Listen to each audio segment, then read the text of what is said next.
یہ ایک شاطر قسم کی چال ہے، ایک فریب ہے جس کا مقصد نئی نسل کو اپنے اجداد، ان کے دین اور اپنے اسلاف کے عقیدے سے کاٹ دینا ہے۔ آج کل مرزا صاحب مشکل میں ہیں کیونکہ جب زبان دراز ہو جاتی ہے تو وہ مادر پدر آزاد بھی ہو جاتی ہے، پھر شاید وہ نبی اور ولی کا فرق بھی نہیں کر پاتی۔ انجینئر مرزا کی حضور کونین حضرت محمد صلی اللہ علیہ وآلہ وسلم کی شان میں گستاخانہ کلامات پر جلالی صاحب کا فتوی رضویہ اور دیگر علماء کے فتویٰ کی روشنی میں دیے گئے فتوے نے مرزا صاحب کو پابند سلاسل تو کر دیا، اب قانون شاید اپنا راستہ لے گا۔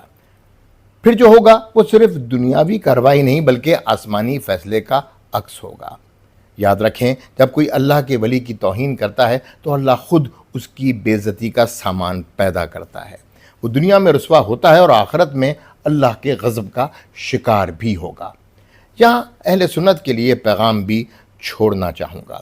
اے اہل ایمان، ہمیں چاہیے کہ ہم اولیاء اللہ کی محبت کو اپنی زندگی کا حصہ بنائیں، ان کے آستانوں سے وابستہ رہیں، ان کے کلام اور تعلیمات کو پھیلائیں۔ یاد رکھیں، اولیاء اللہ سے محبت ایمان ہے، ان کا انکار یا ان سے بغض دل کی بیماری ہے۔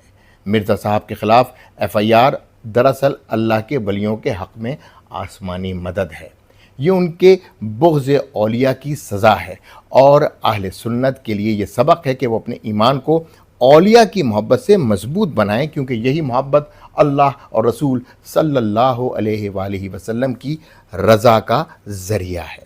انجینئر صاحب اور اولیاء کرام کے درمیان کچھ مکالموں کا تخیلیاتی تبادلہ کبھی کبھی میرے ذہن کو کچھ یوں گدگداتا ہے۔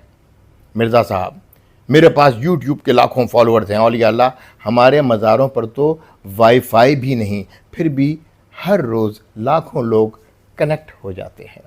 مرزا صاحب فرماتے ہیں، میری ویڈیوز پر لاکھوں ویوز آتے ہیں، اولیاء اللہ کی طرف سے آواز آتی ہے، ہمارے عرس پر تو اتنے لوگ آ جاتے ہیں کہ ڈرون کیمرہ بھی فریم میں نہیں لے پاتا۔ مرزا صاحب کہتے ہیں، میرے فالورز کمنٹس میں میرا دفاع کرتے ہیں۔ اولیاء اللہ اس کا جواب کچھ یوں دیتے ہیں، ہمارے مریدین نے جانیں دے کر بھی عقیدہ بچایا، کمنٹ سیکشن کی ضرورت ہی نہیں پڑی۔ مرزا صاحب پھر فرماتے ہیں، میں لائیو آ کر سب کو جواب دیتا ہوں۔ اولیاء اللہ کا بہت خوبصورت جواب، ہم تو صدیوں سے آف لائن ہیں، پھر بھی دلوں پر حکمرانی کرتے ہیں۔